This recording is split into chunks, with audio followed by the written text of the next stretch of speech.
దేవుని నామమునకు మహిమ కలుగును గాక. ఈ పునరుద్ధాన దినమున మీకందరికీ వందనాలు తెలియచేస్తున్నాను. ఎలా ఉన్నారండి? అందరూ బాగున్నారా? మీ కొరకు, మీ కుటుంబాల కొరకు ప్రతిదినము మేము ప్రార్థన చేస్తున్నాం. మా కొరకు, మా పరిచర్యల కొరకు మీరు కూడా ప్రార్థించవలసిందిగా ప్రభు పేరట మీకు తెలియచేస్తున్నాను. ఈ దినము మిమ్ములను బలపరచు దేవుని మాట. నీ ఆశీర్వాదము నుండి నా కుటుంబము నిత్యము ఆశీర్వదించబడునుగాక. 2వ సమూయేలు గ్రంథము 7వ అధ్యాయము 29వ వచనం. భక్తుడైన దావీదు యెహోవా సన్నిధిలో ప్రవేశించి ఇలాగూ అంటున్నారు: దయచేసి నీ దాసుడనైన నా కుటుంబము నిత్యము నీ సన్నిధిని ఉండునట్లుగా దానిని ఆశీర్వదించుము. యెహోవా నా ప్రభువా, నీవు సెలవిచ్చియున్నావు, నీ ఆశీర్వాదము నుండి నా కుటుంబము నిత్యము ఆశీర్వదించబడునుగాక అని ఈ మాటలు చెప్పడం మనం చూస్తున్నాం. దేవుని మాట చొప్పుననే ఒక కుటుంబము, ఒక వ్యక్తి జీవితము ఆశీర్వాదకరంగా ఉంటుంది.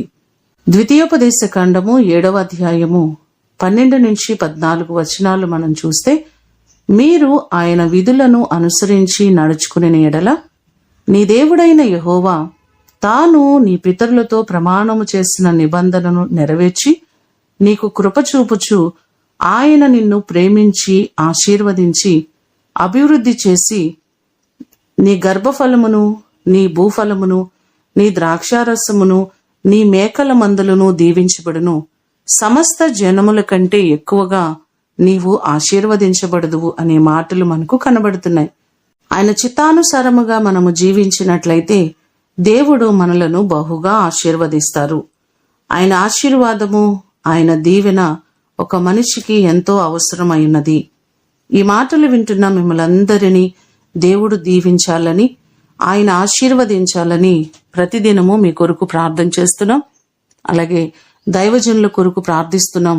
వారి పరిచర్యలు, వారి కుటుంబాలన్నీ కూడా దేవుని ద్వారా దీవించబడి బహుగా ఆశీర్వదించబడునుగాక. ప్రార్థన చేసుకుందాం. పరలోకమందున్న మా తండ్రి, మీ పాదములకు వందనాలు, స్తోత్రాలు.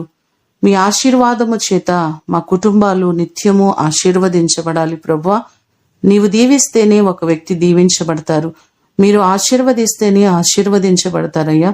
మా ప్రియులెల్లరినీ జ్ఞాపకం చేసుకుని ప్రతి వారిని మీరు దీవించండి. వారి కష్టార్జితములు దీవించండి. వారి చేతి పనులను, వారి ఉద్యోగములను దీవించండి. వారు చేస్తున్న పరిచర్యలను దీవించండి. ప్రభువా, దైవ జనాంగమంతటిని మీ దయగలిగిన హస్తాలకు అప్పగిస్తున్నాం. ఈ దినము ఆరాధనలన్నిటిలో మీ సన్నిధి, మీ అభిషేకము మా అందరికీ మీరు కలుగు చేయండి. ఈ దినము కొరకు వందనాలు, కృతజ్ఞతలు తెలియచేస్తూ యేసు అతి శ్రేష్టమైన నామమున అడిగి వేడుకొని పొందియున్నాము తండ్రి. ఆమేన్. దేవుడు మిమ్ములను దీవించునుగాక.